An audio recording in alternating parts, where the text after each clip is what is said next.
E aí galera, beleza? Como é que vocês estão? Pessoal, nossa aula de hoje é sobre o PISM-1 2024, uma questão de trabalho e energia, galera, uma questão discursiva. Então bora lá para a questão.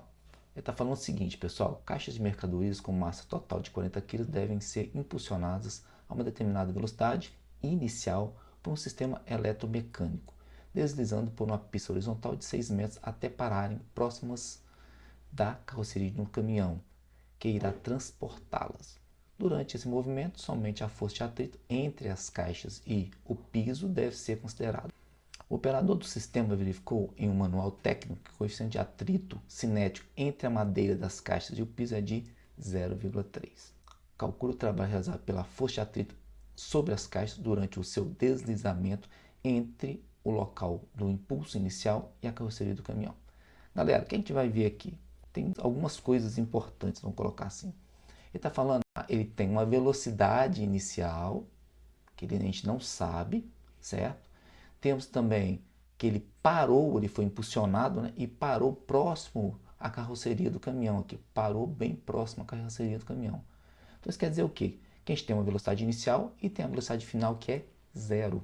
Porque ele parou, certo? Vamos fazer aqui o esqueminha das caixas, né? Vamos colocar aqui as caixas aqui. O que acontece? Ele foi impulsionado, então ele tem uma velocidade inicial. Vê, ó, que a gente não sabe quanto que é essa velocidade inicial. Chegou até 6 metros, que ele está falando aqui, ó, até 6 metros, as nossas caixas. E ela teve uma velocidade final de quanto? Zero, que ela parou próximo à carroceria do caminhão, certo? E ele falou também o seguinte, a única força desse movimento, né, no horizontal aqui, é a força de atrito, ó, é a única somente durante o movimento, tá vendo? Entre as caixas e o piso. Então, quais são as forças que atuam nas caixas? Nós temos o peso apontado para o centro da Terra, no caso aqui para baixo. Nós temos a força normal, que é a nossa Fn, né, perpendicular ao piso. E nós temos a força de atrito. Como é um deslizamento, a força de atrito é contrária ao nosso movimento. Então aqui está a nossa força de atrito, a nossa FAT. Beleza?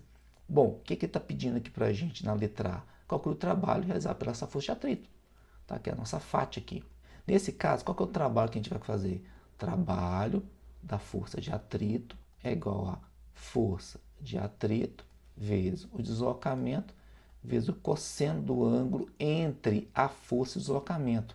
O Kelso, qual que é o deslocamento? O deslocamento, as caixas saíram desse ponto aqui, ó, e se deslocaram até aqui, ó. Esse é o nosso vetor de deslocamento, que é os 6 metros ali que ele falou, certo? Então, nesse caso aqui, o que acontece? A força de atrito está contrária ao deslocamento. Então, eu tenho um ângulo aqui entre a força de atrito e o deslocamento, um ângulo de 180 graus entre esses dois vetores. Então, qual que é o valor da força de atrito? Você tem? Não. Então, vamos calcular aqui no cantinho. Então, força de atrito coeficiente de atrito, μ, vezes a força normal.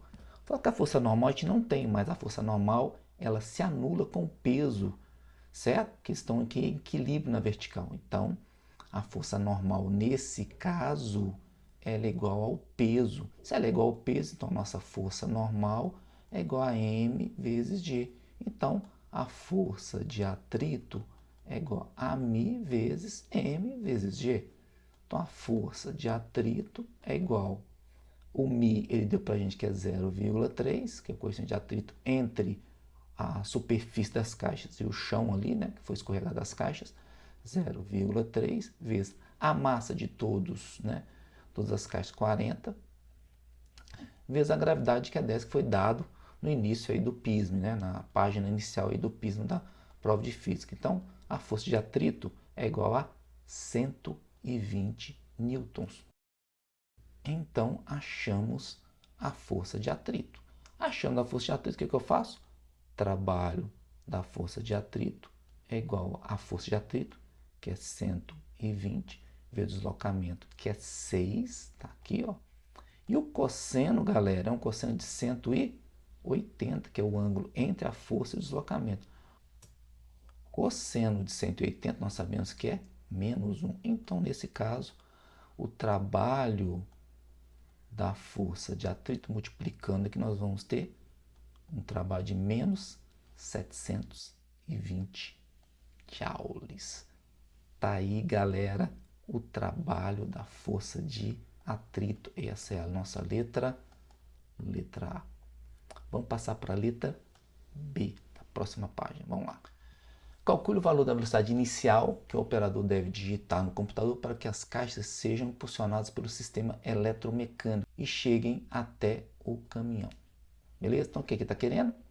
A velocidade inicial que nós não tínhamos. Então, vamos fazer aqui de novo o desenho. Sendo impulsionado, nós sabemos que a velocidade final dessas caixas é zero e ele quer a velocidade o quê? Inicial dessas caixas.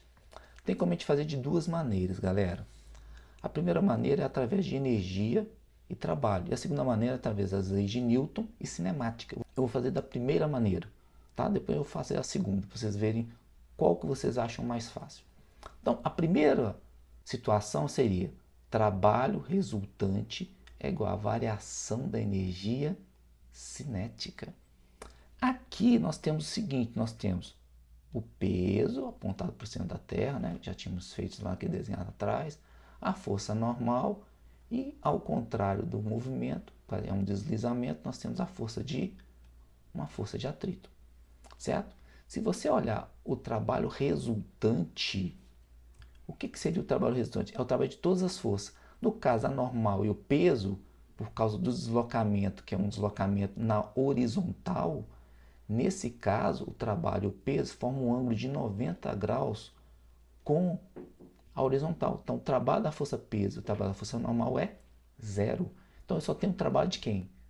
Da nossa FAT, da nossa força de atrito. Então, nesse caso, é o trabalho da força de atrito. Nós já calculamos que é a energia cinética final, que é mv ao quadrado sobre 2, menos a energia cinética inicial, que é mv inicial ao quadrado sobre 2. Como ele falou para a gente que a velocidade final é zero, então a energia cinética final é zero.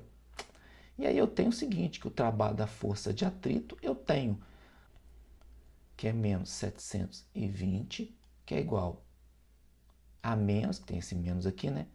40, que é a massa, vezes VO ao quadrado, sobre 2.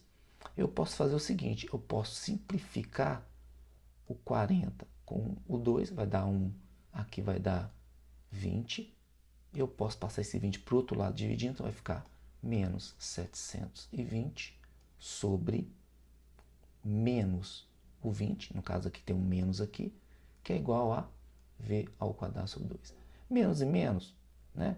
Dá o quê? Dá mais. Então aqui é mais, aqui é mais. Beleza? Então vai ficar quanto? 720 por 20 vai dar 36. E aí, como tem um quadrado, eu vou tirar a raiz de 36. Então a velocidade inicial é de 6 metros por segundo. Então tá aí, galera, a velocidade inicial das caixas quando ele foi impulsionado. O segundo caso, né, como você tem que calcular a velocidade, essa velocidade inicial, é a seguinte. Vou mudar aqui de página. Então, você vai ter lá as caixas no início aqui, certo? Então, nesse caso aqui, quais são as forças que atuam aqui? De novo, peso, força normal e a força de atrito. Não é isso? Então, nesse caso, o que eu vou fazer? Vou fazer através do teorema de Torricelli. Velocidade final ao quadrado é igual a velocidade inicial ao quadrado mais 2 vezes A vezes delta S. Nesse caso, esse delta S nós podemos mudar para distância, que é o deslocamento dele. Só que aí nós não temos a aceleração. O que eu faço? Uso as leis de Newton. A força resultante é igual a força de atrito, que é a única força que está atuando aqui. Como a força de atrito é contrária ao movimento, a gente tem um sinalzinho aqui de menos. Ó. Então a minha força resultante é quem? É M vezes A, que é igual a nossa força de atrito, que é μ vezes a força no normal. Lembrando que a gente fez lá atrás que a força normal é igual ao peso, ou seja, a nossa força normal é igual a m vezes g. Então, tem que a m vezes a é igual a mi vezes m vezes g. Eu posso cortar as massas e aí eu tenho que a aceleração é mi vezes g. Como eu tenho o mi, que é 0,3, e o g ele me deu, que é 10, então a aceleração é de menos 3 metros por segundo ao quadrado. Essa aceleração A. Por que que aqui tem um sinalzinho de menos, aqui tem um sinalzinho de menos, e aqui tem um sinalzinho de menos da força de atrito que eu esqueci. Beleza? Então, o que que acontece aqui? Eu tenho que a velocidade final é quanto? É zero, lembra? Que ele para. Então, a nossa velocidade final é zero. Vou colocar aqui que é zero a nossa velocidade final. Beleza? Então, vai ficar zero é igual a VO ao quadrado mais 2 vezes a aceleração vezes d. Esse VO ao quadrado, vou passar para o outro lado, vai ficar menos VO ao quadrado é igual a 2 vezes A vezes D. Vai ficar menos VO ao quadrado é igual a 2 vezes menos o 3 vezes 6, que foi o deslocamento que ele teve do início até o final aqui. Beleza? Então, o que vai dar aqui, pessoal? Ó, tá vendo esse menos e menos? Eu vou fazer o quê? Aqui vai dar um resultado negativo, aqui também vai dar um resultado negativo. Vou multiplicar por menos 1, vai dar o quê? Positivo e positivo. Beleza? Então vai ficar VO ao quadrado é igual a 36, ou seja, VO é igual a 6 metros por segundo. Tá aí, galera, ó, a velocidade inicial quando é lançada as caixinhas. Então, pessoal, espero que vocês tenham gostado da resolução aí do questão 2 do PISM 1, né, sobre trabalho, energia, também incluí um pouco aí de leis de Newton e cinemática. Beleza? Então, pessoal, não esqueça de se inscrever no canal, dar o joinha, que é muito importante aqui para o canal, galera. Compartilhe esse vídeo e até a próxima aula, galera. Valeu!